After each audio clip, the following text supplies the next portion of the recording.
Hello বন্ধুরা, তোমরা সবাই কেমন আছো? আশা করি সবাই খুব ভালো আছো। দেখো বন্ধুরা, আজ আমার ভাইপোরা এসছে মামার বাড়ি থেকে। ও এসে নিয়ে আমার কাছে পড়াশোনা করতে এসছে। স্কুলের ওয়ার্কশিট দিয়েছে, ওগুলো নিয়ে এসছে। দেখো বন্ধুরা, কতক্ষণ ও পড়াশোনা করে ঠিক করে, ভালো করে। এখন তো লিখছে, কতক্ষণ লিখবে আমি জানি না। চলো দেখো, পুরোটাই তোমাদের সাথে শেয়ার করলাম।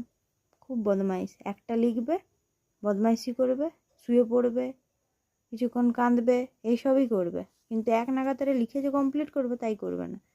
খুব বদমাইশ। মাঝে মাঝে বিরক্ত ধরে যায়, আমরা লিখতে হবে না, তুই খাতা বই গোটা আর যা, তোর পড়াশোনা হয়ে গেছে। একটা করে লিখবে, মুছবে, আবার শুয়ে পড়বে, আবার বদমাইশি করবে। দেখো কি করছে, দেখো। কান্না কাটি যা ইচ্ছা। শুয়ে নিয়ে ভাববে কিছুক্ষণ, তখন ওর গল্প করতে ইচ্ছে হবে, কত কাণ্ড করবে। তারপর শেষমেশ দেখি কতক্ষণে কমপ্লিট করছে ওর লেখা। চলো তোমরাও দেখো। যাক, শেষমেশ কমপ্লিট করলো তাহলে। চলো বন্ধুরা, টাটা।